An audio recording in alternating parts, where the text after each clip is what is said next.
বাংলাদেশ জামায়াতে ইসলামী কসবা উপজেলা শাখার দোয়া ও ইফতার মাহফিল অনুষ্ঠিত। তানভীর আলম ডালির ক্যামেরায় বিশেষ প্রতিবেদন। সংবাদের শুরুতেই আছেন আকলিমা রশিদ ডালি। ফারজানা রশিদ ডালি রোবার সহযোগিতায় শুনছিলেন সংবাদ শিরোনাম। কসবা টিভির ডেস্ক রিপোর্ট। কসবা টিভি, হৃদয়ে বাংলা।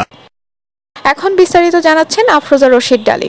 রহমত, বরকত ও মাগফিরাতের বার্তা নিয়ে পবিত্র মাহে রমাদান আমাদের মাঝে সমাগত।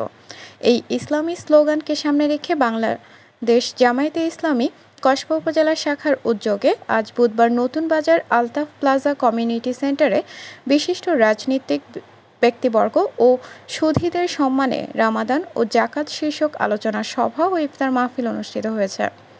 নায়েবে আমির শিবলি নোমানী ও কসবা উপজেলা জামায়াতের সেক্রেটারি গোলাম সারোয়ারের যৌথ পরিচালনায় এতে প্রধান অতিথি ছিলেন বাংলাদেশ জামায়াতের ইসলামী ব্রাহ্মণবাড়িয়া জেলা শাখার আমির অধ্যক্ষ মাওলানা মোবারক হোসাইন আখন্দ।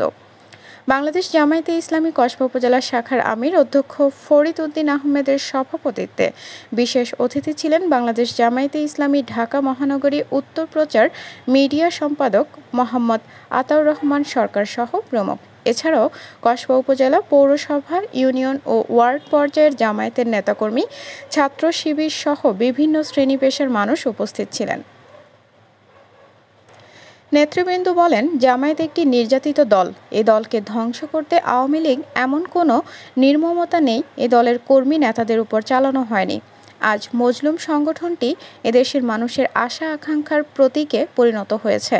মায়া, মমতা ও ভালোবাসায় ভরা একটি সমাজ কায়েম করাই এই আমাদের উদ্দেশ্য। আমি বলবো, ধর্মের যে অধিকার আমাকে দিয়েছে সে অধিকারের কথা আমি বলবো, সে অধিকারের কথা আমাদেরকে বলতে দেওয়া হয় নাই। আজকের সময়ে এসে আল্লাহ রাব্বুল আলামিন আমাদেরকে সুযোগ করে দিয়েছেন। যে সকল সুধীজন আজকের জামাত ইসলামের আয়োজনে এসেছেন আমি তাদের সকলকে আন্তরিক মুবারকবাদ জানাচ্ছি। সম্মানিত ভাইয়েরা, 5 আগস্টের নয়া বিপ্লবের মধ্য দিয়ে, দ্বিতীয় স্বাধীনতার মধ্য দিয়ে আমাদের বাংলাদেশ এক নতুন অধ্যায়ে এদেশ আজকে উপনীত হয়েছে। আজকে পূর্বে 54 বছরের বস্তা পচা রাজনীতি এখন আর বাংলাদেশে নতুন করে আর চলবে না। 52 বছরের অসৎ নেতৃত্ব বাংলাদেশের রাজনীতিতে আর চলবে না। 54 বছরের ইতিহাসে যারা এদেশের মানুষকে শোষণ করেছে, এদেশের মানুষের মুক্তির কথা বলে, এদেশের মানুষের মুক্তির সেখানে মানুষকে দীর্ঘদিন ধরে মুক্তির প্রহর তাদেরকে গুনতে হয়েছে, কিন্তু তারা কসবা টিভির সংবাদের সাথে থাকার জন্য ধন্যবাদ জানাচ্ছি। পরবর্তী সংবাদ পেতে আমাদের চ্যানেলটি সাবস্ক্রাইব করে রাখুন।